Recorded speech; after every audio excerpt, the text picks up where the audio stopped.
नमस्कार, plan text पर आपका स्वागत है। हमेशा तरह आपसे निवेदन है, प्लान टेक्स्ट को सब्सक्राइब करें, बेल आइकन जरूर दबाएं, हमारी वीडियोस को लाइक करें एंड फ्रेंड्स एंड फैमिली के साथ भी शेयर करना नहीं भूलें।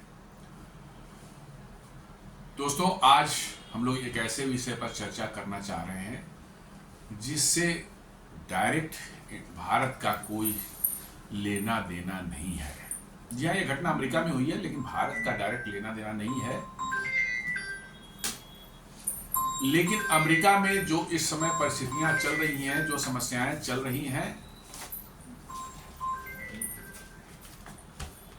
और जिसका हम लोग जिक्र करते रहे हैं हमेशा से, उन सबों के रूट काउज में यही सब समस्याएं हैं जिसकी वजह से आज अमेरिका में ये घटना, आज नहीं 2 दिन पहले ये घटना हुई है। मैं बार बार हर वीडियो में जब भी अमेरिका और भारत के ट्रेड रिलेशंस की बात आ रही है, चाहे ट्रंप के एटीट्यूड जो है टैरिफ लगाने के बाद वो समझ रहे हैं कि अमेरिका में मैन्युफैक्चरिंग बढ़ जाएगी, मतलब कि जो और अमेरिका में सारी फैक्ट्रियां उठ के दुनिया से अमेरिका में चली जाएगी। मैं बार बार कहता रहा हूं कि अमेरिका में अब मैन्युफैक्चरिंग संभव नहीं है, अभी जो सर्कमस्टांसेस बनी हुई है उसके तहत जो है। 2-3 चीजें हैं। एक तो है आपका वेरी हाई सैलरीज। जी हाँ, फैक्ट्रीज में एम्प्लॉयज की सैलरी जो है इतनी हाई है एज कंपेयर टू अपने यहां से, अमेरिका के हिसाब से मैं नहीं बोल रहा हूं। यदि भारत से कंपेयर किया जाए तो भारत से 7 गुना 8 गुना 10 गुना तक जो है सैलरीज उनको देनी पड़ती है, क्योंकि वहां पर मिनिमम वेजेस का यही रूल ही है। मिनिमम सैलरी का गवर्नमेंट का रूल है, उससे नीचे आप रहे। एक सिक्योरिटी गार्ड भी आपके यहाँ कोई है, उसको भी $5-6 हज़ार आपको देने पड़ेंगे। कोई इंजीनियर है तो स्टार्टिंग से ही आपको $10,000 उसको आप देने पड़ेंगे। इन वजहों से जो है अब अमेरिकन प्रोडक्ट्स यदि कोई बनते हैं वहाँ के किसी फैक्ट्री में, तो ये दुनिया के किसी भी देश में बिकने लायक नहीं रहते, क्योंकि उनकी कॉस्ट इतनी एग्जॉर्बिटेंट हो जाती है कि भारत में बनी हुई, चाहे चीन में बनी हुई, चाहे इस तरह कोई छोटे देश में बनी हुई, जैसे मलेशिया हो गया, इंडोनेशिया हो गया, थाईलैंड हो गया, वियतनाम हो गया, इन सब देशों से वो प्रोडक्ट इतने महंगे होते हैं कि वो नहीं बिक पाते। और अमेरिका को शायद इस बात की समझ ही नहीं आ रही है कि भैया किन कारणों से उनके यहाँ जो है मैन्युफैक्चरिंग वहां से खिसक गई है। अमेरिका से सारी मैन्युफैक्चरिंग उनकी अमेरिका चाइना शिफ्ट हो गई है। अब चाइना से धीरे धीरे कुछ भारत में भी रिलोकेट हो रही हैं, या थाईलैंड में चली गई हैं, चाहे वियतनाम में चली गई हैं। आप देख लें उनके सारे बड़े बड़े ब्रांड्स जो हैं, रीबॉक है, नाइकी है, जींस बनाने वाली बड़ी कंपनियां जो हैं, लेवाइस वगैरह है, गारमेंट्स के हो गए, ऑटो कंपोनेंट्स बनाने वाली कंपनियां हैं। आपको जो है मतलब कि जो है डेली यूज के सामान, जो यूटेंसिल्स बनते हैं, मोबाइल फोन है, इलेक्ट्रिकल लाइटिंग वगैरह जो है, इलेक्ट्रिकल आइटम्स वगैरह, कुछ भी अमेरिका में नहीं बनता। सब धीरे धीरे शिफ्ट हो गए कहाँ? यही एशियन पार्ट कंट्रीज में। क्यों? यहाँ पर वेजेस कम है, सैलरीज कम है, और जो प्रोडक्ट बनता है उसको अमेरिका में इंपोर्ट करके इन देशों से भी बेचने पर बहुत ही चीपर प्राइस पर लोगों को मिल जाता है। लेकिन अमेरिका के प्रेसिडेंट, जो नए प्रेसिडेंट है, उनको शायद इन सब चीज़ों से कोई लेना देना नहीं। वो चाहते हैं दुनिया के इकोनॉमिक्स चाहे कुछ भी कह रही हो, दुनिया की सारी फैक्ट्रियां उठ के अमेरिका चली जाए, वहाँ के लोगों को भर भर के जॉब मिले और उनको कोई चीज़ दुनिया से इंपोर्ट ना करना पड़े, उनका ट्रेड डेफिसिट किसी से ना हो, और वो मज़े से जो है अपना अमेरिका चले। हर देश ही चाहता है, जी हाँ, हर देश चाहता है, भारत भी चाहता है। लेकिन परिस्थितियां उस देश की जैसी होती हैं, उसके हिसाब से ही जो है मामला आगे बढ़ता है। और दूसरा जो रीजन, एक तो हाई वेजेज मैंने बता दिए, दूसरा जो वेजेज जो सबसे बड़ा, इससे भी बड़ी समस्या है, वो है अमेरिका में टैलेंट का नहीं उपलब्ध होना। जी हाँ, लोग कहेगा कि भाई ऐसा क्या है, अमेरिका में इतने बड़े बड़े यूनिवर्सिटीज़ हैं साहब जिनका दुनिया में नाम है, वहाँ टैलेंट नहीं है। जी हाँ, बिल्कुल सच्चाई यही है। अमेरिका में टैलेंट बिल्कुल नहीं है, और वो जितनी बड़ी बड़ी यूनिवर्सिटीज़ आप देखते हैं, उस यूनिवर्सिटीज़ में आप जाके देखें तो अमेरिकन जो है बड़ी कम संख्या में पढ़ते हैं, ज़्यादातर उनमें जो है बाहर के ही स्टूडेंट्स जो है वो जाके पढ़ते हैं। उससे यूनिवर्सिटी को भी फायदा होता है, बाहर के स्टूडेंट से बहुत ज़्यादा चार्ज करते हैं वो, और उनकी कमाई ज़बरदस्त होती है, billions and billions of dollars में होती है। आप सोच के हैरान हो जाएंगे। हार्वर्ड यूनिवर्सिटी जो वहाँ का टॉप यूनिवर्सिटी माना जाता है, उसका जो है उसके पास रिजर्व जो है करीब 55 to 56 बिलियन डॉलर्स के रिजर्व्स हैं उसके पास में अपने। जी हाँ, आप समझ सकते हैं कितनी कमाई वो बाहर के देशों के स्टूडेंट, फॉरेन स्टूडेंट्स के साथ करते हैं। और इसलिए जो है वो फॉरेन स्टूडेंट्स को बुलाते हैं, और फॉरेन स्टूडेंट्स को जो है अब उसका नतीजा उनको झेलना पड़ा अमेरिकन यूनिवर्सिटी में। अब फॉरेन स्टूडेंट्स जो है वो रद्दी क्वालिटी के भी लेने शुरू कर दिए हैं बिना, क्योंकि उनको कमाई से मतलब है। तो अब फिलिस्तीनी उसमें घुस रहे हैं, उसमें मिडिल ईस्ट के जो है घुस रहे हैं, जो आतंकवादी माइंडसेट के बच्चे हैं वो घुस रहे हैं, रेडिकलाइज माइंडसेट के बच्चे वो आ रहे हैं, पाकिस्तान से आ रहे हैं, टर्की वगैरह जो है उधर मतलब कि जो है सीरिया इराक वगैरह के बच्चे भी आ जाते हैं। आप समझ लें कि चाइनीज बड़ी तादाद में वहाँ आ रहे हैं। खैर चाइनीज तो पढ़ते हैं, लेकिन ये सब जो वहाँ पर आके क्या करते हैं, इनका पढ़ना मुख्य काम नहीं है। क्यों? क्योंकि इनको भेजा जाता है अमेरिकन सोसाइटी में एक रेडिकलाइजेशन क्रिएट करने के लिए। कतर फंडिंग करता है साहब, जो है बोस्टन यूनिवर्सिटी को, अमेरिकन यूनिवर्सिटी हार्वर्ड को फंडिंग करता है। क्यों कतर फंडिंग पड़ता है भाई? अमेरिका के पास क्या पैसे की कमी है? अमेरिका के पास क्या मतलब कि हार्वर्ड यूनिवर्सिटी के पास पैसे नहीं है यूनिवर्सिटी चलाने के लिए, लेकिन कतर से फंडिंग लेता है। तो कतर से फंडिंग लेता है तो कतर के स्पॉन्सर्ड कैंडिडेट को भी उनको लेना पड़ता है। और कतर आप जानते हैं हाईली रेडिकलाइज सोसाइटी है, और जिहादी माइंडसेट के लोग वहाँ पर हैं, और इस तरह के लोग जो है वहाँ की यूनिवर्सिटी में भरे पड़े हैं। ये आपको पिछले साल देखने को मिला था, जब 12-13 यूनिवर्सिटी जो वहाँ पर कोलंबिया यूनिवर्सिटी थी, हार्वर्ड थी, और भी बहुत से थे, प्रिंसटन यूनिवर्सिटी भी था, शायद जॉन हॉपकिंस भी था, सभी के नाम मैं नहीं बता पा रहा हूँ। क्या हुए थे, 1-1.5 महीने तक पूरे कैंपसों को उन्होंने सीज कर रखा था, बिल्कुल मैंने इनकैंपमेंट लगा रखे थे, टेंट लगा के वहाँ पर महीनों तक पड़े रहे वो। क्यों?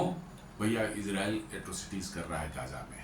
भैया स्टूडेंट हो तुम, इजराइल एट्रोसिटी कर रहा है कि नहीं कर रहा है वो तो बाद में देखने वाली चीज़ है, बट तुम तो वहाँ पढ़ने गए थे, पॉलिटिक्स वहाँ करना मना है पढ़ते समय जो है। लेकिन इन्होंने जो बवाल काटा वहाँ 1.5-2 महीने जो है, उसके बाद पुलिस आई, पुलिस ने मार पीट के इनको भगाया, और अब उनको जो है वहाँ के एडमिनिस्ट्रेशन जो है पकड़ के डिपोर्ट कर रही है। पकड़ जिनका भी एविडेंस मिला, कहीं पर भी मिल गया, फुटेज मिल गया, कुछ मिल गया, इनको पकड़ के डिपोर्ट कर रही है। तो वहाँ की यूनिवर्सिटीज़ में अब पढ़ाई कम, पॉलिटिक्स ज़्यादा, और पैसे कमाने का धंधा ज़्यादा चल रहा है। और आप जान ले अमेरिका की स्ट्रेंथ जो है वहाँ की यूनिवर्सिटीज़ में ही छुपी हुई थी। जी हाँ, कटिंग एज जो रिसर्च होते हैं, कटिंग एज टेक्नोलॉजी पर जो रिसर्च होते हैं, वो सारे के सारे वहीं जो है टॉप यूनिवर्सिटी जो है उनमें होते हैं। उनको ह्यूज फंडिंग इंडस्ट्री से भी आती है, और वहाँ पर जो है टॉप क्लास के टैलेंट भी आते थे दुनिया से, और पढ़ाई करते थे, और वहाँ पर नए नए इनोवेशंस जो आते थे, और अमेरिका की इससे बादशाहत बनी रहती थी पूरी दुनिया में। लेकिन अब तो इनोवेशन तो छोड़ दीजिए, वो पॉलिटिक्स का, जियो पॉलिटिक्स का अखाड़ा बन गया है। जिहादियों के हाथ में पूरी यूनिवर्सिटी चली गई है, और समझ लीजिए कि वहाँ पढ़ाई कम, ये आपको लेफ्टिस्ट एजेंडा जो है हर जगह चलता हुआ दिखेगा। और उन लेफ्टिस्टों का भी बोलबाला है, जो बच्चे नॉर्मल माइंड के भी होते हैं, वो जा रहे हैं वहाँ पर, उनको किसी न किसी तरह लेफ्टिस्ट लोगों के चंगुल में पड़ जाते हैं, और फिर उनका कैरियर बर्बाद होता है, और उसी माइंडसेट के होकर रह जाते हैं। यदि अमेरिका में टिक गए तो टिक गए, और अगर वापस आ गए तो अपने देश में भी वही का सब तमाशा करते हैं। अमेरिका में टिक गए तो फिर वो उनका जो है पूरा लेफ्टिस्ट माइंडसेट बन जाता है, और वो जो है वहाँ के मेन स्ट्रीम में जो है घुस करके जो है हर तरह की जो चीज़ें देख रहे हैं, वोकिज्म है, आपको मतलब कि जो है रेडिकलाइज एजेंडा है, रेडिकल्स, और ये जो आपको जिहादी और ये आपको लेफ्टिस्ट, इन लोगों का ऐसा गठजोड़ हो चुका है कि पूरे अमेरिका में इन लोगों ने जो है बिल्कुल त्राहिमाम मचा रखी है। तो इस कारण से क्या है, अमेरिका में पढ़ने का कल्चर धीरे धीरे पिछले 2-4 दशकों से धीरे धीरे खत्म होना जा रहा है। प्लस उनका लाइफ स्टाइल इतना अच्छा हो गया है, बच्चे जो हैं उनके पेरेंट्स जो हैं अच्छा अर्न करते हैं, बहुत अच्छी अर्निंग होती है, तो अब उनमें जो है टफ वर्क करने का जो है एक माइंडसेट होता है, एक एटीट्यूड होता है, वो खत्म हो चुकी है। जी हाँ, वो अब काम करना ही नहीं चाहते हैं, चूंकि और पढ़ना भी चाहते, पढ़ने में भी मेहनत लगती है। यूनिवर्सिटी से ग्रेजुएशन करना, पोस्ट ग्रेजुएशन करना जो है आसान काम नहीं है अमेरिका में। जी हाँ, आसान काम नहीं है, टफ रहता है, बहुत मुश्किल होती है। वो अब इतना जो है कोई वहाँ बॉदर नहीं करना चाहता। 12th पास करके, स्कूलिंग करके जो है निकल गए, कुछ छोटी मोटी ट्रेनिंग ले ली, कोई काम धंधा पकड़ लिया। 70% बच्चे वहाँ अमेरिकन जो हैं वो कॉलेज नहीं जाते। तो अब इसके कारण क्या हो गया है कि अमेरिका में स्टेम, जिसको बोलते हैं science, technology, engineering and mathematics, ये 4 स्ट्रीम को जो है स्टेम बोला जाता है। स्टेम के स्किल वाले लोग अब मिलते ही नहीं अमेरिका में, बहुत ही कम हैं। चूंकि पढ़ना लिखना ही नहीं उनको है, उनको आसानी से पैसे कैसे कमाए जाएं इसके तरीके बस सीखने का उनको बस जरूरत है। स्टॉक मार्केट में, F&O में कुछ गोरख धंधा करके कुछ पैसे कमा लें, कुछ क्रिप्टो वगैरह का धंधा आजकल और निकल आया है, वो भी उसमें कुछ करके कमा लें, जिसमें उनको पढ़ाई लिखाई से कोई लेना देना नहीं है।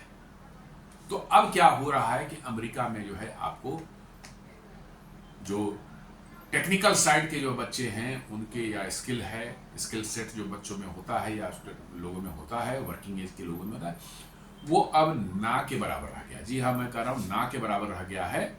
और इससे जो है अमेरिका में सबसे बड़ी समस्या जो पैदा हुई है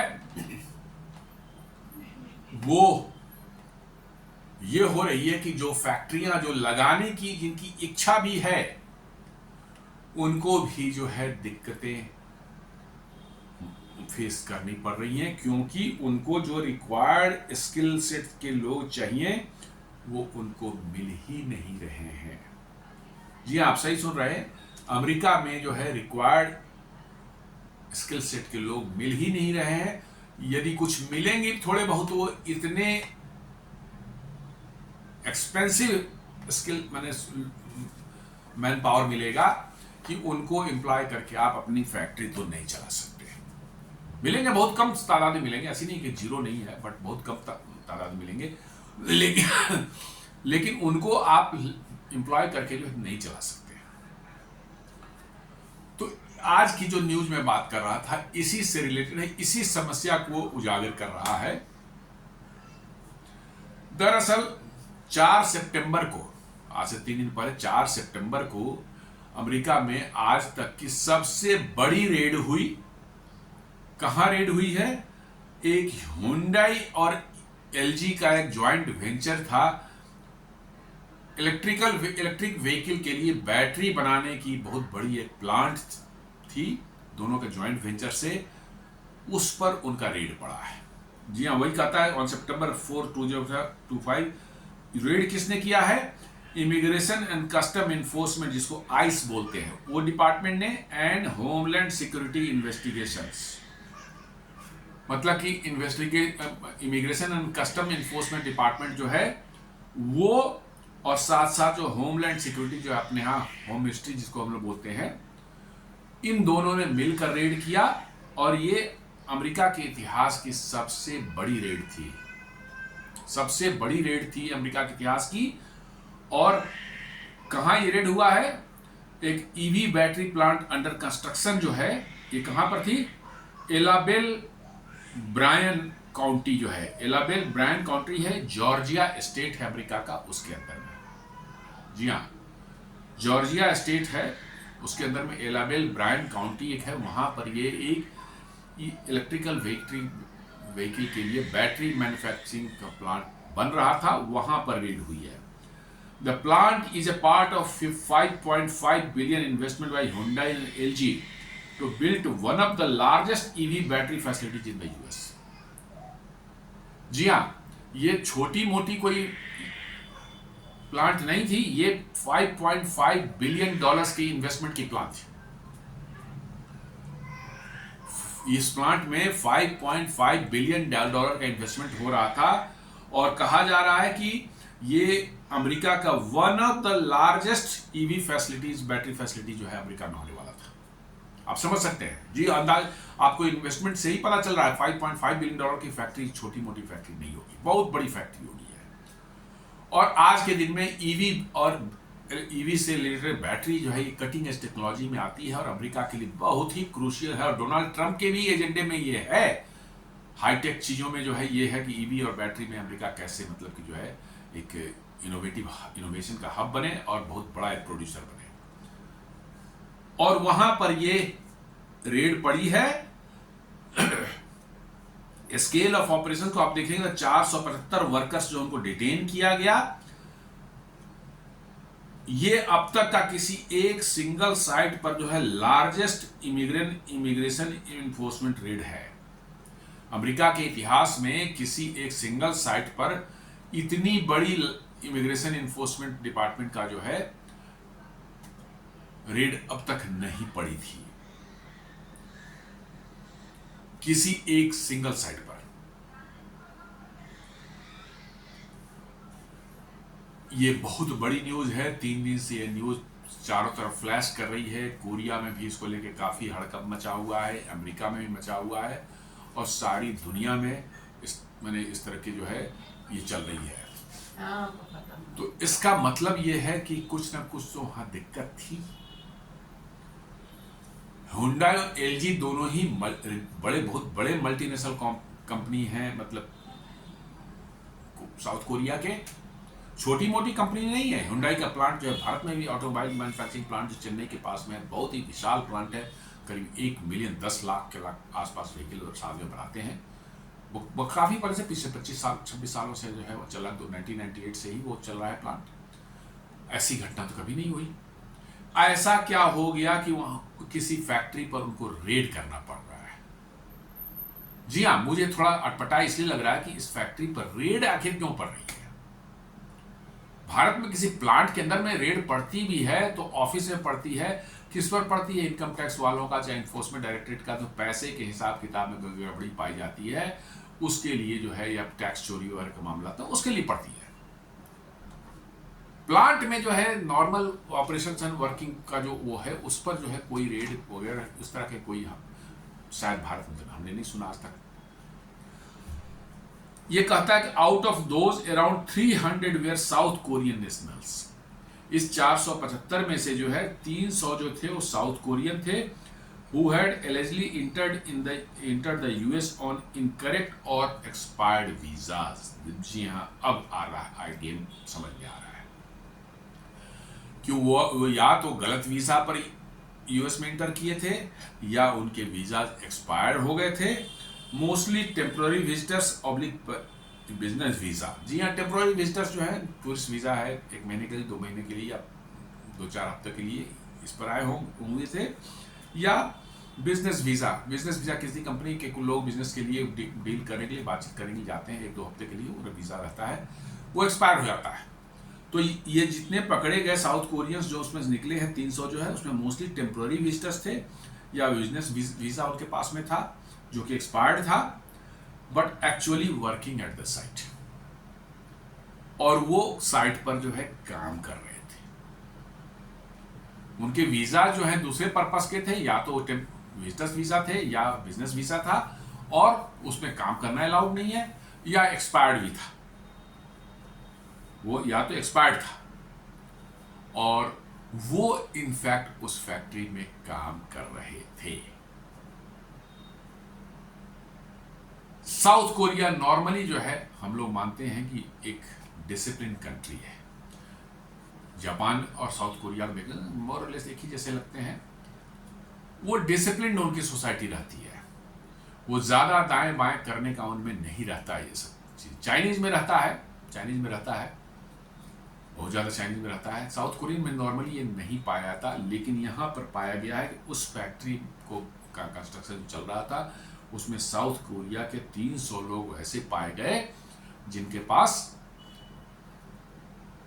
गलत वीजा था, इनकरेक्ट वीजा था या एक्सपायर्ड वीजा था, और मोस्टली जो वीजा जो था वो टेम्पोररी वीजा में टूरिस्ट वीजा वगैरह होंगे या बिजनेस वीजा थे, और वो उस फैक्ट्री में काम करते हुए पकड़े गए। अदर्स जो थे 300 के अलावा जो 175 और थे, वो workers from Latin America and Asia who lacked proper employment authorization, उनके पास भी वही आपको जो है गलत डायरेक्शन से जो है गलत तरीके से अमेरिका पहुंचे होंगे। वो डोंकी रूट वगैरह जो पनामा वगैरह थ्रू लेकर के है, चाहे कनाडियन बॉर्डर थ्रू जो अनऑथराइज क्रॉसिंग करके जो आ जाते हैं, उस तरह के लोग होंगे। वो भी वहां पर 175 लोग जो है पकड़े गए काम करते हुए। Hyundai और LG के एक इतनी बड़ी मल्टीनेशनल कंपनियां दोनों के हैं, दोनों के ज्वाइंट वेंचर वाले प्लांट पकड़े गए। तो आप समझ लीजिए कि अमेरिका आफ्टर ऑल उन कंपनियों को क्या अमेरिकन रूल्स मालूम नहीं था? ये तो सोचना भी हम समझते हैं कि बेवकूफ़ी वाली बात होगी कि उन कंपनियों को ये नहीं मालूम था कि अमेरिका के रूल्स क्या है। हम लोग यहाँ बैठे हुए बिजनेस में नहीं है, ना बिजनेस के सारे रूल जाने, बट हम लोग जानते हैं कि अमेरिका में वर्क करने के लिए वर्क वीज़ा अलग से इशू होता है। H1B वगैरह ये सब टाइप के वीज़ा जो है वर्क वीज़ा होते हैं।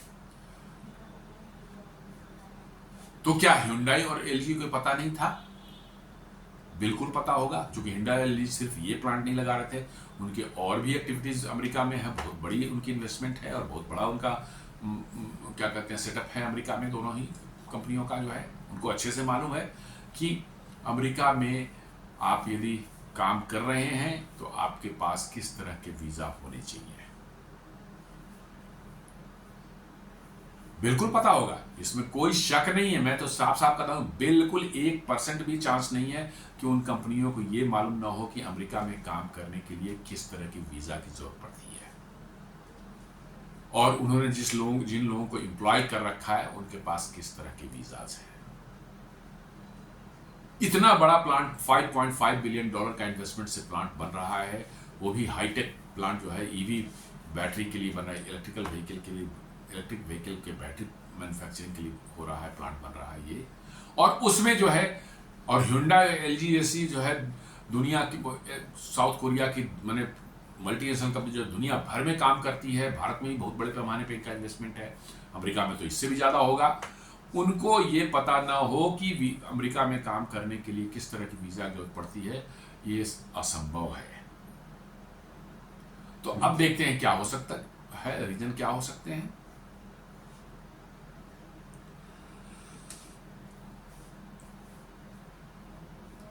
US authorities accused contractors and subcontractors of violating immigration visas, hiring foreign nationals on tourist or business visas instead of going through legal work permits। जी हाँ, यूनाइटेड स्टेट्स की authorities जिन्होंने red किया, मैं तो कहता हूँ इसमें बिल्कुल सही किया है। अमेरिका ने जो भी किया सही किया है इसमें, मैं सिर्फ इसके रूट काउज में, जड़ में जाकर के प्रॉब्लम क्यों ऐसा Hyundai और LG को करना पड़ा, मैं उसमें जाना चाह रहा हूँ, उसकी बात कर रहा हूँ। लेकिन अमेरिका ने जो किया, एक्शन लिए हैं, बिल्कुल सही किए। ये तो बहुत पहले से लेने चाहिए थे। और भी भाई वहाँ फैक्ट्रीज में मिल जाएंगे, इस तरह से बहुत से मिल जाएंगे। वहाँ पर इलीगल वर्कर्स जो है उनको पकड़ करके, किसी भी देश में कोई इलीगल नहीं घुसना चाहिए, तभी होगा दुनिया शांत रहेगी। इलीगल्स को मार के भगाना, हर देश में, किसी भी देश में कोई इलीगल है उनको मार के वहाँ से भगाना चाहिए। कोई ह्यूमैनिटी और फलाना ठिकाना की बात ही नहीं है। यदि इलीगल ढंग से आप आए हैं तो यू नीड नॉट बी, मतलब के स्पेयर्ड, सीधी सी बात है। तो ये जो है ये जो अथॉरिटीज जो है वो कह रहे हैं कि जो कॉन्ट्रैक्टर्स एंड सब कॉन्ट्रैक्टर्स वहां काम कर रहे थे, उस प्लांट को का जो है बनाने में, उन प्लांट को स्टैब्लिश करने में, बन ही रहा था वो प्लांट, वो कर रहे हैं कि उन्होंने वायलेट किया है इमिग्रेशन लॉज को, और उन्होंने हायर किया है फॉरेन नेशनल्स को, और टूरिस्ट एंड बिजनेस वीसा पर जो थे उनको हायर किया है, और वो लीगल जो वर्क परमिट वाला रास्ता है, लीगल फ्रेमवर्क जो है, उसका उन्होंने इस्तेमाल नहीं करके, ये इलीगल तरीके इस्तेमाल करके उन्होंने वैसे लोगों को वहाँ काम करने के लिए अलाउ किया, उनको हायर किया जो टूरिस्ट या परमिट, ये क्या कहते हैं, बिजनेस वीसा पर थे। Some workers were reportedly brought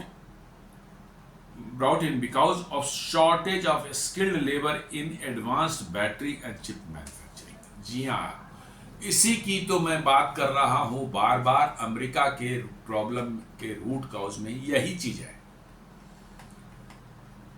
हम पढ़ेंगे नहीं, कोई स्किल गेन नहीं करेंगे, हमारा तो बर्थ राइट है दुनिया में मौज मस्ती करना।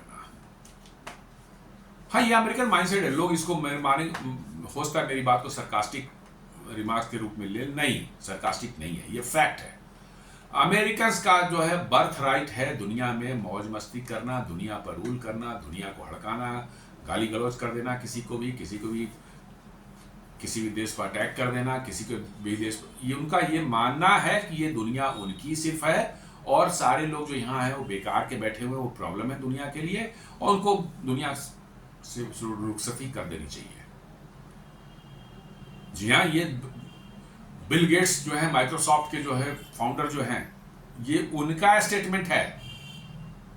उन्होंने कहा था अभी कुछ साल पहले कि दुनिया इतने बड़े पॉपुलेशन को ये अर्थ सपोर्ट नहीं कर सकती, इतने ज़्यादा रिसोर्सेज जो है अर्थ का एक्सप्लॉइट हो रहा है, दुनिया अर्थ जो है इतने ह्यूज पॉपुलेशन को सपोर्ट नहीं कर सकती, इसलिए 2-4 बिलियन लोगों को तो जो है जाना चाहिए दुनिया से।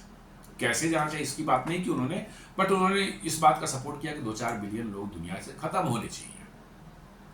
यह भी 2-4 साल ये ओपन में स्टेटमेंट दिया, कोई छुपी बात नहीं थी। तो आप अमेरिकन का माइंडसेट समझ सकते हैं कि उनका क्या माइंडसेट है। वो 34 करोड़ 35 करोड़ जो अमेरिका में है, उसके अलावा सारे दुनिया को कचरा मानते हैं और उनका मानना है कि कचरा को उठाकर अटलांटिक में और पैसिफिक में फेंक देना चाहिए, खत्म होना चाहिए। रहने का अधिकार, जीने का अधिकार सिर्फ अमेरिकन को है। जी हाँ, और उनका बर्थ राइट है, उनको पढ़ने लिखने मेहनत करने की जरूरत नहीं होनी चाहिए, उनको पैदाइशी से सारे जो है रईसी के जो है साधन उपलब्ध होने चाहिए, ऐश मौज के साधन, और इसलिए जो उन्होंने पढ़ना लिखना स्किल गेन करना सब छोड़ रखा है। ये पिछले 30-40 साल 50 साल में ऐसा डेवलप हुआ धीरे धीरे, पहले ऐसा नहीं था। देवर हार्ड वर्किंग, उनकी इनकम लेवल भी कम थी, बहुत हार्ड वर्किंग थे और वो नए नए इनोवेशंस लाते थे, नए नए प्रोडक्ट्स लाते थे और उनकी बड़ी दुनिया में डिमांड होती थी। लेकिन अब पिछले 40-50 सालों से जो है उनका है कि मानना है कि नहीं, तो हम लोग दुनिया में आए हैं रईसी करने के लिए, ऐश करने के लिए जो है, और हमको जो है ऐश करने के लिए जो है बर्थराइट हमारा है, हमें कोई नहीं रोक सकता, हम पढ़ेंगे लिखेंगे नहीं। तो ये उसी का नतीजा है। ये कह रहा है कि some workers were reportedly brought in because of shortages of skilled labour in advance battery and chip manufacturing. जी हाँ, चिप मैन्युफैक्चरिंग और एडवांस बैटरी मैन्युफैक्चरिंग का जो प्रोसेस है उसमें बहुत तगड़े स्किल सेट की जरूरत होती है, छोटा मोटा नहीं। वो इंजीनियरिंग हाई लेवल की इंजीनियरिंग और मतलब पोस्ट ग्रेजुएशन और पीएचडी लेवल की जी चीजें चाहिए होती हैं उसमें, क्योंकि वो बहुत ही कॉम्प्लेक्स चीजें हैं। वो स्किल सेट जो है अमेरिका में अवेलेबल ही नहीं है, उस तरह के लोग ही नहीं है। तो इन्होंने, कंपनियों ने ये एक इलीगल तरीका अपनाया, टूरिस्ट वीजा पर और बिजनेस वीजा पर बुलाया। सोचा होगा खप जाएंगे, 2-4 साल रहेंगे, काम करेंगे, उसके बाद फिर जब मौका मिला चले जाएंगे। लेकिन वो डोनाल्ड ट्रंप के आने के बाद से इस पर सख्ती हो गई है और उन्होंने रेड किया। इसे कई जगह रेड पड़े हैं, जी हाँ, कई जगह रेड पड़े हैं और ये उनमें से अब तक अमेरिका के इतिहास का सबसे बड़ा रेड है, एक सिंगल साइट पर जो है।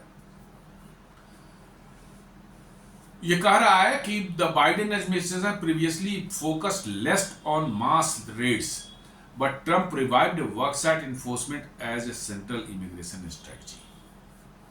बाइडेन एडमिनिस्ट्रेशन जो है इस मामले में बहुत लूंज पुंज था, बहुत ढीला था और वो इस तरह के रेड वेड नॉर्मली नहीं करते थे।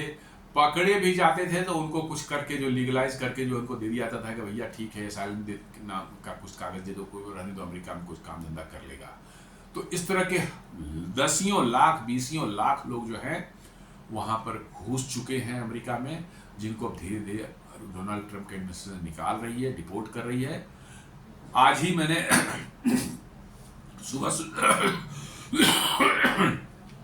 सुबह एक न्यूज पढ़ी थी कि हरियाणा का एक 28-29 साल का एक नौजवान, उसको किसी ने गोली मार दी अमेरिका के कैलिफोर्निया राज्य में और उसका डेथ हो गई। वो वहां सिक्योरिटी गार्ड का जॉब करता था। अभी 2-3 साल पहले जो है वो डोंकी रूट से पनामा वगैरह होते हुए जो है, जब पनामा के जंगलों से पार करते हुए जो है और मेक्सिको की वॉल को क्रॉस करके जो है रिस्क लेते हुए गया था, अंदर घुसा था अमेरिका में, पकड़ा गया था। फिर उस पर कुछ इनिशियल कार्रवाई वगैरह करके जो वार्निंग वगैरह उसको छोड़ दिया गया और उसको कहा गया ठीक है रहने दो, एक काम धंधा कुछ करेगा अपना जो है। और वो वहां पर जाकर सेटल हो गया था कैलिफोर्निया में, वहां पर सिक्योरिटी गार्ड की जॉब कर रहा था। किसी से उसकी अनबन हो गई जो है कि कोई वहां पर जहां पर गार्ड कर रहा था उस पर आदमी जो अमेरिकन था वो उसने अपना पिस्टल निकाल उसको गोली मार दी। तो वही मैं कह रहा था कि बाइडेन एडमिनिस्ट्रेशन इस मामले में बहुत लूज-पुंज था और वो पकड़े भी जा रहे थे जो उनको भी कुछ नहीं कर रही थी, रादर इनफैक्ट जो पकड़े जाते थे उनको ला के बजाते होटल में जो है 5 स्टार होटल में रखा जाता था, उनको बजाते जो रहने की जगह दी जाती थी और खाने का भी उनको दिया जाता था और कुछ पैसे भी दिए जाते थे उनको। किस लिए? कि भाई थोड़े बहुत खर्चे वर्चे हैं उसको पॉकेट खर्च के लिए पैसे दिए जाते थे। रहना फ्री, खाना फ्री और पॉकेट खर्च अलग से। ये कर रही थी बाइडेन में और ये बड़े बड़े होटल जो वहाँ के 5 स्टार होटल जो है उनमें रखा जा रहा था इन इलीगल इमिग्रेंट्स को। न्यूयॉर्क में, लॉस एंजलिस में, शिकागो में, कहीं पर भी आप देखें और बिलियंस ऑफ डॉलर के बिल इस पर आए, खर्च पड़े हैं हुए सरकार के, लेकिन वहां की सरकार वैसे ही चल रही थी। डोनाल्ड ट्रंप ने अब इस पर सख्ती दिखानी से डोनाल्ड ट्रंप की मैं डोनाल्ड ट्रंप का जो है नॉर्मली जो है उनकी चीज़ों को बहुत वो नहीं करा, जिस तरह से उन्होंने डील किया है भारत के साथ में उनको बहुत वो नहीं करा, लेकिन उनके इस पॉलिसी को मैं मानता हूँ कि हाँ ही इज़ राइट। किसी भी तरह की इलीगल इमिग्रेंट से भी होता है तो किसी भी देश के लिए खतरा होता है, इसलिए जो उन्होंने किया है बिल्कुल सही किया है। तो अब यही हो रहा है कि भाई वो अब जब फैक्ट्रीज पर रेड पड़ रही है और भी बड़ी बड़ी छोटी मोटी नहीं बड़ी बड़ी कंपनियों के हुंडई और एलजी जैसे फैक्ट्री के उसमें 300 400 लोग इलीगल जो है इमिग्रेंट्स हैं वो पकड़े जा रहे हैं। और इसका जो मैं बार बार कहता रहा हूँ, आप हमारे किसी वीडियो को उठा के देख लें, सब में मैं कह रहा हूँ कि अमेरिका में लोग पढ़ते लिखते नहीं हैं, बिल्कुल पढ़ते लिखते नहीं है। इसलिए कोई यदि आप फैक्ट्री वहाँ लगा रहे हैं तो आपको उसमें काम करने के लिए जो रिक्वायर्ड स्किल का आदमी होगा नहीं मिलेगा आपको। और ये हुंडई और एलजी वालों ने बेवकूफ़ी की है, वहाँ के 5.5 बिलियन डॉलर का इन्वेस्टमेंट करके उनको अब आदमी नहीं मिल रहा है, तो इलीगल तरीके से उन्होंने जो है साउथ कोरिया से जो है लोगों को उठा करके ले गए और वो पकड़े गए हैं। अब देखिए क्या तमाशा होता है। जी ये सच्चाई है। अमेरिका में कोई भी इन्वेस्ट करने के पहले आप सोच लें वो कंपनी कि भैया हम इन्वेस्ट कर रहे हैं, हमें उसमें काम करने वाले लोग मिलेंगे कि नहीं मिलेंगे, लीगल तरीके से जो है उसको सोच लेना पड़ेगा। तो वो है ही नहीं, जो अमेरिकन हैं वो सब ऐसे ही 12वीं क्लास के पास करके जो है कुछ छोटा मोटा कोई स्किल ले लिया हल्का फुल्का और उनकी जिंदगी चल रही है। और क्यों पैसे मिल रहे हैं, एक छोटा सा स्किल ले लिया आपको 7-8 हज़ार डॉलर मिल रहे हैं, बहुत से आपकी कार हो जाएगी, आपका घर हो जाएगा। आपको क्या करना है, काहे को आपको पीएचडी करनी है और काहे को पोस्ट ग्रेजुएशन करनी है, उतना कौन मेहनत करने जा रहा है, उतना खर्च कौन करने जा रहा है।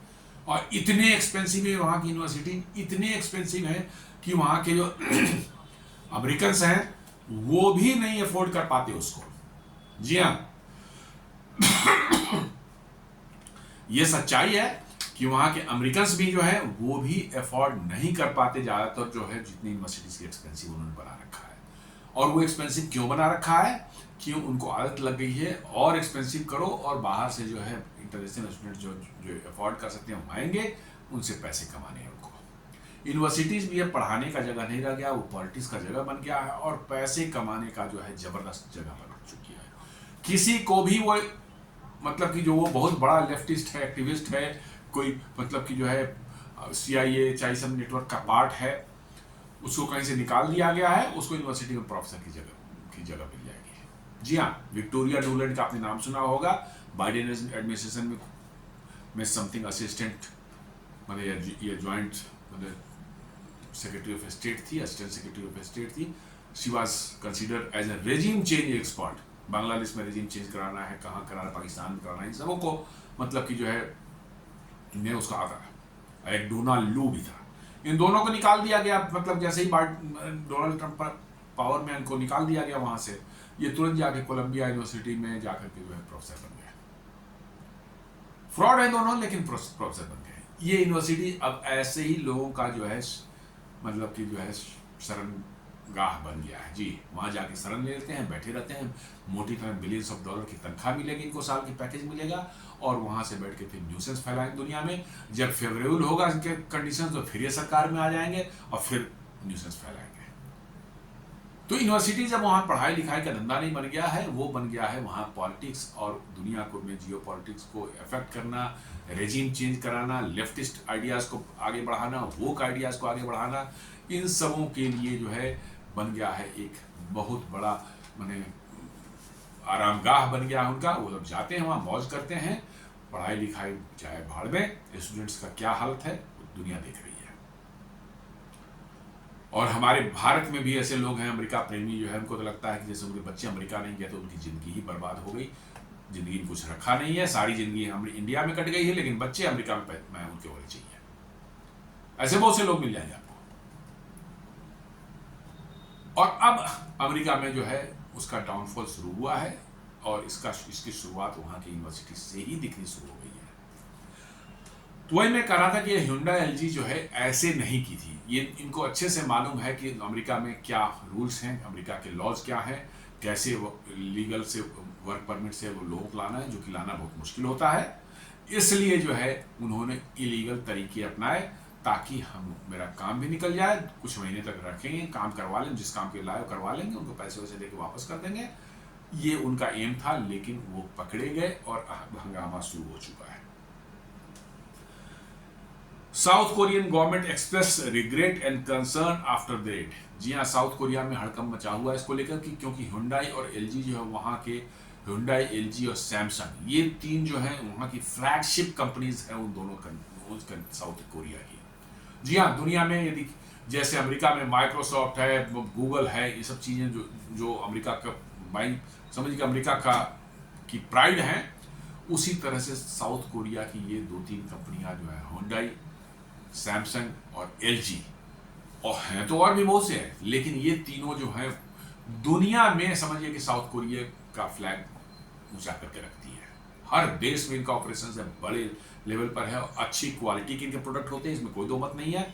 चाइना से तो फार फार बेटर हैं, और normally they are law abiding. आप कभी नहीं देखेंगे कि इन कंपनियों के लोग जो है रूल को वायलेट करके जो है काम करते हैं। जैसे भारत में ही देख लें, Hyundai के प्रोडक्ट के लिए कोई किसी तरह का एडवर्स कभी नहीं है, न्यूज़ आपको नहीं मिला होगा। तो नॉर्मली ये कंपनियां जो है लॉ अबाइडिंग है, लेकिन इनको भी ये करना पड़ रहा था। इसका मतलब है कि समस्या बहुत गंभीर है, बहुत अंदर तक घुसी हुई है। तो वही उसी में साउथ कोरियन गवर्नमेंट ने इस पर बहुत रिग्रेट शो किया है, कंसर्न भी, चिंता भी जताई कि भाई ऐसा हो गया, बहुत मैंने वो है।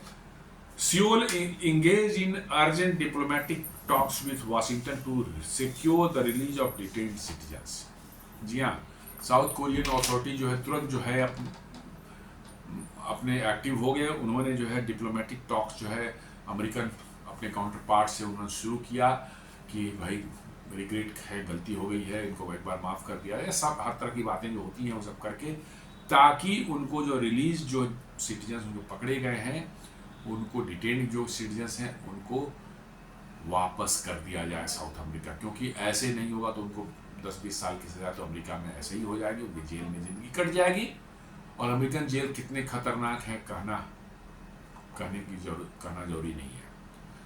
जी हाँ, भारतीय जेल के बारे में कहा जाता है कि अमेरिकन जेल में कितने मर्डर्स हुए हैं, कितने मर्डर हुए हैं, कोई नहीं जानता। और खासकर कोई कंट्रोवर्शियल आदमी है जिसके जिंदा रहने से जो है कुछ इन्फ्लुएंशियल लोगों की बातें निकल करके बाहर आ जाएंगी, वो तो बच के नहीं आता। एक बार गया तो अंदर ही चला जाता है। आपने सुना होगा डोनाल्ड ट्रंप के मामले, एप्स्टीन फाइल्स का मामला जो है क्या है। एप्स्टीन एक मतलब कि जो है बहुत बड़ा वहाँ का टायरेंट था, कह सकते हैं, पैसे वाला आदमी था। वो पार्टियां वार्टियां करता था, यंग गर्ल्स वगैरह उसमें आती थी, और उसमें बड़े बड़े बिजनेसमैन जो पॉलिटिशियंस जो हैं आते थे यंग गर्ल्स के साथ में, वो लोग मजे करते थे। ये चीज़ें, उसकी बहुत सी चीज़ें, इसकी जो है इस पर कोई FBI ने बहुत जांच की थी, बहुत ज़्यादा रिपोर्ट, शोर शराबा बहुत मचा था। एप्स्टीन जेल चला गया, और उस जेल में ही कहा जाता है कि उसने फांसी लगा दी। फांसी नहीं लगाई है, उसको तो ख़त्म कर दिया, क्योंकि उसमें डोनाल्ड ट्रंप का भी लोग कहते हैं कि नाम है, इसलिए डोनाल्ड ट्रंप उसकी फाइल को नहीं रिलीज कर रहे हैं, क्योंकि उन्होंने कहा था अपने इलेक्शन मतलब रैलीज में कि हम एप्स्टीन फाइल को रिलीज करेंगे, उसको डिक्लासिफाई करेंगे, लेकिन वो नहीं कर रहे हैं। लोगों का मानना है शायद उनका भी में नाम हो। तो एप्स्टीन अंदर गया और मर गया। ऐसे बहुत से मिलेंगे आपको जो अंदर गया मर गया, क्योंकि उसके जिंदा रहने से बहुत बड़े बड़े जो है हस्ती वाले लोग हैं, उनके नाम कहीं उजागर हो जाए तो बड़ी मुश्किल हो जाएगी लोगों को। तो इसलिए जो है अब साउथ कोरियन गवर्नमेंट जो है तुरंत बातचीत में एकदम लग गई कि भाई गलती हो गई, माफी मांग लो। किस तरह से ये माफी मांग रहे हैं कि उनको हमारे देश के नागरिकों को वापस कर दिया जाए। The US agreed to release and repatriate around 300 south Korean workers. America जो है मान गया है कि ठीक है, ये 300 जो वर्कर्स हैं उनको रिलीज कर दिया जाएगा जो अभी पकड़े गए हैं, डिटेंशन में हैं, और उनको जो है रिपेट्रिएट कर दिया जाएगा south Korea. They are being flown back to Seoul via a chartered flight organised with cooperation from the south Korean foreign ministry. जी हाँ, अमेरिका तैयार हो गया है कि ठीक है भाई, उठा के ले जाओ अपने 300 लोगों को जो है, और उसको एक चार्टर्ड फ्लाइट वहाँ से ऑपरेट की जा रही है अमेरिका से सियोल के लिए जो है। और वो चार्टर्ड फ्लाइट जो है कौन कर रही है, उसकी व्यवस्था वो कर रही है कोरिया की फॉरेन मिनिस्ट्री कर रही है, क्योंकि उनको इज्जत बचानी है। अब अमेरिका में खुलेआम पकड़े गए कि भाई चोरी छुपे जो है आदमी भेज के लोग अपना काम करा से थे वहाँ पर। और उनकी दो बड़ी कंपनियों की बिल्कुल जो है पूरी दुनिया में बेइज्जती हो गई एकदम, बिल्कुल मतलब वो बोलने की हालत नहीं है, बिल्कुल सख्ते में है दोनों। तो अब साउथ कोरिया भी किसी तरह से चाह रहा है कैसे मामला ढप जाए, मिट्टी उस पर पड़ जाए। तो तुरंत उन्होंने चार्टर्ड फ्लाइट अरेंज किया है और उनको शायद अब तो पहुंच भी गए होंगे, ये 2 दिन पहले की बात है। तो वो कर रही है और उनको चार्टर्ड फ्लाइट से अमेरिका ले जा रही है, सॉरी साउथ कोरिया ले जा रही है। South Korea stressed that while it respects US laws and raid caused diplomatic unease since Hyundai is one of Korea's flagship global companies। जी हाँ, साउथ कोरिया कह रहा है कि हम अमेरिका के लॉज को रिस्पेक्ट करते हैं। भाई अमेरिका के क्यों ही, आपको तो सभी देश के लॉज को रिस्पेक्ट करना चाहिए। जी हाँ, किसी भी देश में जो वहाँ का जो कानून है उसको तो आपको रिस्पेक्ट करना ही पड़ेगा। और इस रेड ने जो है एक डिप्लोमेटिक अनईज जो है दोनों कंट्रीज के बीच में पैदा कर दिया है। जी हाँ, डिप्लोमेटिक जो है एक अनईज क्रिएट हो गया है साउथ कोरिया और इसमें जो है अमेरिका में, क्योंकि Hyundai जो है वो एक उनकी फ्लैगशिप ग्लोबल कंपनी है, छोटी मोटी कंपनी नहीं है Hyundai जो है बड़े बड़े जायंट शिप बिल्डिंग में काम करती है, आपको ऑटोमोबाइल मैन्युफैक्चरिंग में काम करती है, बड़े बड़े कंस्ट्रक्शन कंपनी में प्रोजेक्ट्स में काम करती है, जो billions of dollar construction projects है उनमें काम करती है। ये छोटी कंपनी है ही नहीं, दुनिया भर में काम करती है। Hyundai गाड़ियां भारत में भी सड़कों पर देखते हो कि लाखों की तादाद में दौड़ते हुए देखते होंगे। अब बड़े अच्छे क्वालिटी के तगड़े होते हैं, पूरी दुनिया में आपको मिल जाएंगे, और टेक्नोलॉजी में मास्टरपीस है उनके पास, बहुत अच्छी माने टेक्नोलॉजी उनके पास में है। तो Hyundai जो है छोटी मोटी कंपनी नहीं है। उसी तरह से LG को आप ले लें, LG जो है इलेक्ट्रॉनिक्स में और रेफ्रिजरेशन और वगैरह मामले में जो आप देखेंगे उनका, भाई मतलब दे आर मास्टरपीस, बहुत बड़ी जायंट मतलब कि जो मल्टीनेशनल कंपनी है। और इन दोनों के कोलैबोरेशन से प्लांट बना हुआ था और इन दोनों की इज्जत पर बहुत बड़ा पट्टा लगा है। इसलिए साउथ कोरिया में बहुत इस बात को लेकर सन्नाटा है और बहुत बड़ा उनको एक झटका लगा है कि भाई उनकी 2 फ्लैगशिप कंपनी जो है, जो पूरी दुनिया में साउथ कोरिया को रिप्रेजेंट करती थी और जिनका आज तक जो है बड़ा क्लीन रिकॉर्ड रहा है, मोटा मोटी जो कह सकते हैं, वो शक के दायरे में आ गई है कि भाई ये कंपनियां भी 2 नंबर का काम करती है। और इसको लेकर के साउथ कोरिया में बहुत बड़ा शॉक मन लगा है और थोड़ा इसकी वजह से साउथ कोरिया और अमेरिका के डिप्लोमेटिक रिलेशन में भी अनईज हो गई है, थोड़ा सा डिस्कम्फर्ट बढ़ गया है। लेकिन साउथ कोरिया बहुत छोटा कंपनी है, वो पूरी तरह से अमेरिकन कब्जे में है, वो कुछ कर नहीं पाएगा, अमेरिका जैसे चाहेगा उसको चाहेगा। और इसलिए जो है उन्होंने भी ज़्यादा कोई शोर शराबा नहीं मचाया, चुपचाप उन्होंने कहा कि भैया ठीक है, हमारे लोग हैं, वापस कर दें, माफ़ कीजिए, बहुत गलती हो गई, और उसको जो है चार्टर फ्लाइट से उठा के ले जा रहे हैं। तो जो मैं बार बार कह रहा था कि साउथ की Hyundai और LG जैसी कंपनियां जो है इतनी बड़ी जो कंपनियां जो है उनको ये काम आखिर क्यों करने पड़ रहे हैं अमेरिका में? इसका एकमात्र कारण जो मैं बता रहा था बार बार कि आपको अमेरिका में पैसे खर्च करके भी जो है जिस स्किल के आदमी आपको चाहिए वो आपको नहीं मिलेंगे। जी हाँ, जिस स्किल्स लेवल के स्किल के लोग आपको चाहिए वो आपको नहीं मिलेंगे, या मिलेंगे भी इतने एग्जॉर्बिटेंट प्राइस पर मिलेंगे कि शायद आप उनको ना ले पाए। बहुत कम मिलेंगे, लेकिन यदि मिल भी गए तो they will be very very expensive.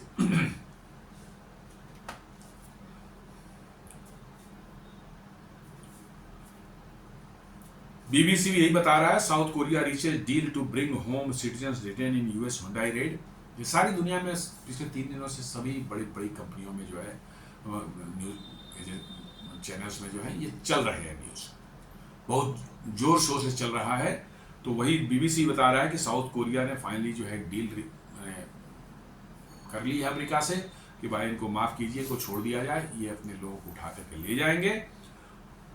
और वो उसके लिए चार्टर्ड फ्लाइट की व्यवस्था की है और वो शायद चले भी गए होंगे अब तक।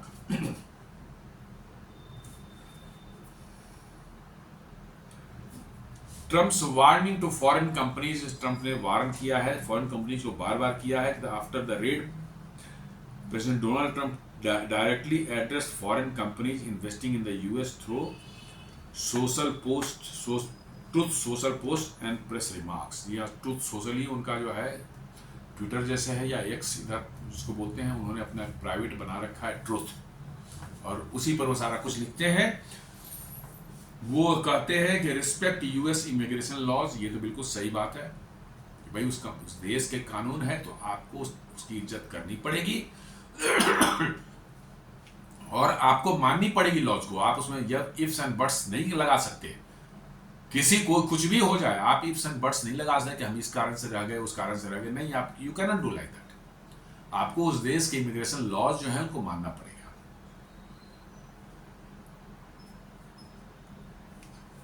Trump warn foreign companies must please respect our nation's immigration laws. जी हाँ, उन्होंने साफ साफ कहा है कि जो बाहर की कंपनियां जो हैं वो अमेरिका में यदि इन्वेस्ट करती हैं तो उनको हमारे जो है देश की जो इमिग्रेशन लॉज को जो है मानना पड़ेगा, रिस्पेक्ट करना पड़ेगा। परफेक्टली ऑलराइट, इसमें कहीं कोई दो मत नहीं है। इसमें हर देश में ऐसा ही होना चाहिए, नहीं तो इलीगल्स तो कहीं पर भी जाके गंद मचा रहे हैं इस सारी दुनिया में। This should must stop right now.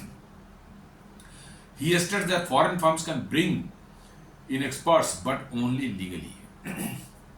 उनका कहना है कि फॉरेन कंपनीज जो हैं वो एक्सपर्ट्स को ला सकते हैं बाहर से, लेकिन वो लीगल तरीके से ही होगा, इलीगल तरीके से नहीं होगा।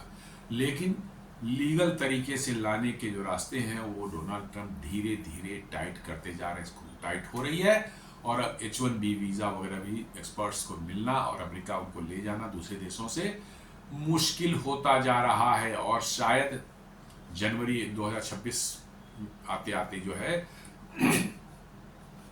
H1B वीज़ा मिलना जो है, खासकर वर्क वीज़ा जिसको बोलते हैं, वो इतना ध्रुव हो जाए कि शायद ही कोई भारत या कोरिया या थाईलैंड, जापान जैसे देशों से कोई वहां जा पाए।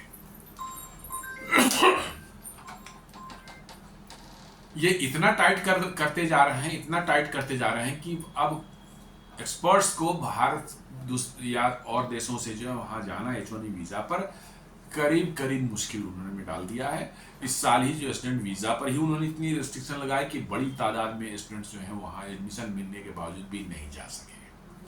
और अब H1B वीज़ा और ग्रीन कार्ड पर के भी रूल्स इस तरह से बदले जा रहे हैं कि उसमें लगभग असंभव हो जाएगा लोगों को अमेरिका में जाके काम करना, क्योंकि डोनाल्ड ट्रंप का मानना है कि इन H1B वीज़ा और ये सब जो लोग आते हैं हमारे देश के लोगों की नौकरियां खा जाते हैं। ये यदि नहीं आएंगे तो हमारे देश के लोगों को नौकरी मिलेंगी, ये सोचकर वो कर रहे हैं। लेकिन मेरा अपना मानना है कि अमेरिका में चूंकि टैलेंट ही नहीं है तो अल्टीमेटली वो कंपनियां क्या करेंगी, अमेरिका छोड़ करके ही कहीं दूसरे देशों में चली जाएंगी। जी, ये होने वाला है। ये सोच रहे हैं कि मैं बाहर से एक्सपर्ट्स का आहिस्ता वर्क वीज़ा देना बंद कर दूंगा, ताकि एक्सपर्ट्स बाहर से नहीं आ पाए अमेरिका के अंदर में, ताकि अमेरिकन लोगों को नौकरी मिले। सोच तो अच्छी है, सोच में कोई गड़बड़ी नहीं है, लेकिन होना क्या है, अमेरिका में वो स्किल सेट ही नहीं है, स्किल ही नहीं है लोगों में, वो नहीं कर सकते वो काम। तो कंपनियां या तो बंद हो जाएंगी, और नहीं तो उनको सर्वाइव करना है तो वो वहां से अमेरिका से उठेंगी, वो चाइना है, भारत है, वियतनाम है, थाईलैंड है, जहां पर भी उनको वैसा महसूस होगा वहां वो चली जाएंगी। और ये दोस्तों होने लगा है, दिख नहीं रहा है साले छोटे स्केल पर, हियर एंड देयर ये होने लगा है।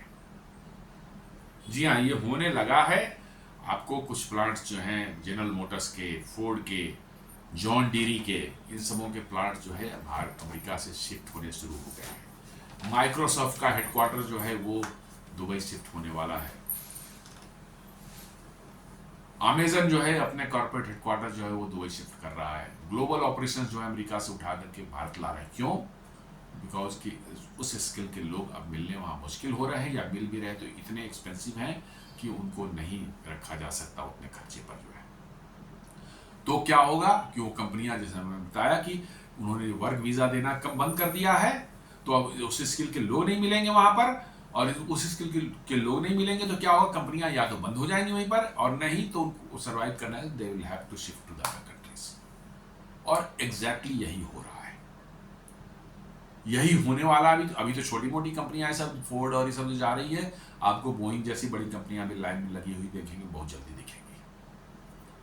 और इस डर से जो है आपको अमेरिका अब क्या कर रहा है, वो अब प्राइवेट कंपनीज में जो है सरकार का 10% शेयर खरीद लेकर के जो है उसको नेशनलाइज करने की कोशिश शुरू हो गई है। जी, जो अमेरिका फ्री मतलब कि बिजनेस या फ्री इकोनॉमी की बात करता था कि एकदम फ्री वर्ल्ड है अमेरिका, वहाँ कोई पब्लिक सेक्टर नहीं है, कुछ नहीं, सरकार सारा बिजनेस और प्राइवेट कंपनियां करती है। जी हाँ, अभी उन्होंने अनाउंस किया कि इंटेल जो वहाँ चिप बनाने वाली कंपनी है, उसमें अमेरिकन सरकार 10% का हिस्सेदारी खरीदेगी जबरदस्ती। इंटेल को कोई जरूरत नहीं है उसकी, लेकिन उनका जबरदस्ती करेगी कि 10% की हिस्सेदारी हम इसमें लेंगे, ताकि बाद में हम इसको कह दें कि सरकार का भी हिस्सा है, इसलिए आप बाहर उठा के कंपनी को नहीं ले जा सकते। यही चीज आपको दिखेगा माइक्रोसॉफ्ट में, यही चीज दिखेगा आपको गूगल में, हर जगह दिखेगा ये कि आप नहीं ले जा सकते इसमें अमेरिकी सरकार का भी हिस्सेदारी, और एक तरह से वो कंपनियां जो है प्राइवेट से उनका कैरेक्टर बदल कर हो जाएगा सरकारी। जो अमेरिका अपने फ्रीडम पर, अपने माने फ्री बिजनेस पर जो है पूरी दुनिया को लेक्चर देता था कि बिजनेस में तो सरकार का कोई रोल ही नहीं होना चाहिए, बिजनेस तो प्राइवेट का काम है, वही अमेरिका जो है आज अपनी कंपनी, प्राइवेट कंपनीज को, बड़ी बड़ी प्राइवेट कंपनी को नेशनलाइज करने की कोशिश कर रहा है। आपको याद होगा 2008 में जो है लेहमैन ब्रदर्स की क्राइसिस हुई थी, और वहां पर अमेरिका में बहुत बड़ा रिसेशन आया था। कैसे उन्होंने जनरल मोटर्स को बचाने के लिए जो है उन्होंने उसकी स्टेक्स उसमें ले लिए थे, और फिर जब नॉर्मलाइज हुई सिचुएशन तो उसको स्टेक्स को उन्होंने बेच करके उससे अपना अलग किया अपने आप को, लेकिन उन्होंने कर लिया था ताकि वो कंपनी बंद नहीं हो पाए और उसको कोई दूसरा खरीद नहीं पाए। इंटेल के साथ भी कुछ ऐसा ही चल रहा है। कल को होके आपको माइक्रोसॉफ्ट के साथ, गूगल के साथ में, अमेजन के साथ भी होता हुआ दिखे तो आश्चर्य नहीं कीजिएगा। जी हाँ, ये अमेरिका की गिरती हुई साख, अमेरिका की गिरती हुई उनका जो है कॉन्फिडेंस, और उनके बचने के लिए जो छटपटाहट है, हाथ पांव जो चला रहे हैं, वो साफ साफ दिख रहा है। और इसलिए वो भारत के पीछे इतना पड़े हुए हैं कि किसी भी तरह से भारत की इकोनॉमी को आगे बढ़ने से रोको, क्योंकि अमेरिका की जो हालत है उसमें तो लगता है 2-4-5 साल में ही मतलब कि भारत जो है अमेरिका को पछाड़ दे। चीन तो ऑलरेडी उनके गले में फांस बना हुआ है, ये दूसरा एक और भारत भी उनके गले में लटक जाएगा। और इसलिए जो है उनको भारत से चिढ़ है, और भारत के प्रति जो उन्होंने अपना पूरा एंटी मतलब कि एक रवैया बना रखा है।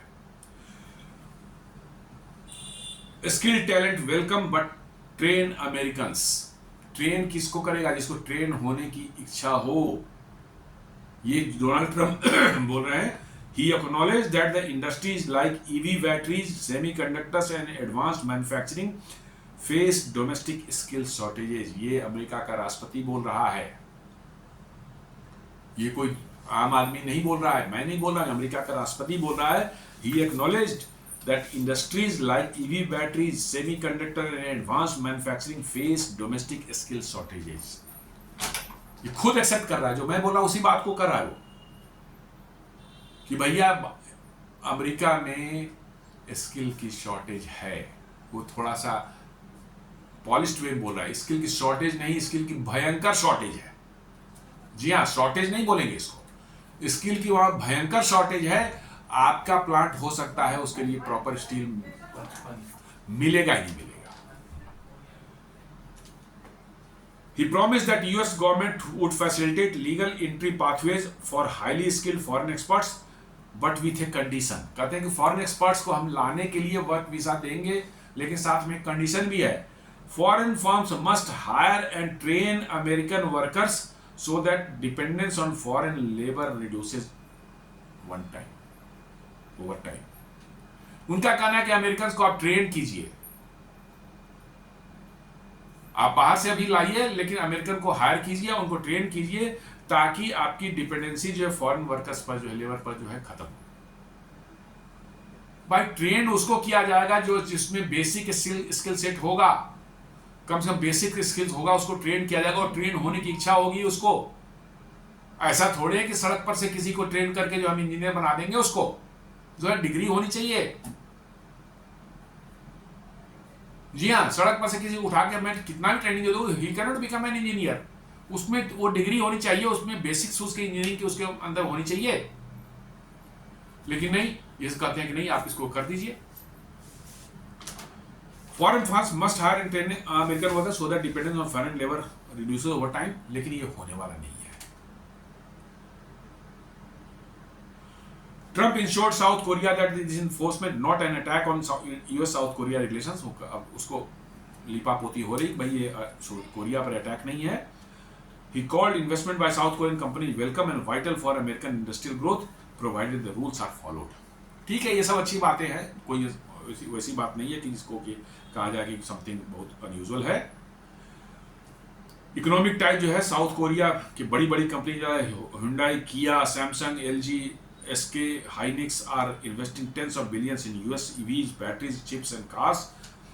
The raids risk creating friction at a time when Washington needs Seoul as a partner to reduce dependency on China in supply chains. जी हाँ, अब साउथ कोरियन कंपनी में ये डर व्याप्त हो गया कि अमेरिका में इतना मुश्किल है, कभी भी कुछ हो जा सकता है। तो वो जो इन्वेस्टमेंट कर रहे थे अमेरिका में, वो शायद डमाडोल हो जाए उनका हिम्मत, और वो चाइना से जो डिपेंडेंसी अमेरिका कम करना चाहता था, वो खतरे में न पड़ जाए। Seoul has so far accepted Washington's assurances, but there is an unease in Korean business circles about operational disruptions। जी हाँ, कोरियन कंपनी में बहुत अनइजीनेस आ गई है, जो उनकी अमेरिका में उनके कंपनीज चल पाएंगे कि नहीं चल पाएंगे। ऑपरेशनल डिस्ट्रप्शंस कभी भी हो सकती है, किसी भी तरह से हो सकती है, ये वहां पर उनका एक शुरू हो चुका है। Why this matters globally for foreign investor, this is a warning shot. जी हाँ, ये वार्निंग है सभी कंपनी की। Any company, Hyundai, Toyota, Foxconn, TSMC must strictly follow immigration compliance. Violations could mean raids, arrest, fines and delays in multi-billion-dollar projects। जी हाँ, violet करेंगे तो आप कुछ भी हो सकता है, अरेस्ट भी हो सकता है, आपको रेड हो सकते हैं, फाइन भी लग सकती है, और आपका बिलियंस ऑफ डॉलर का प्रोजेक्ट डिले हो जाएगा। For the US economy, EV and battery projects are central to Trump's America first industrial strategy. जी हाँ, ईवी एंड बैटरी मैन्युफैक्चरिंग जो है, ये उनके अमेरिका फर्स्ट पॉलिसी का एकदम बिल्कुल फ्रंट में है, कोर में है।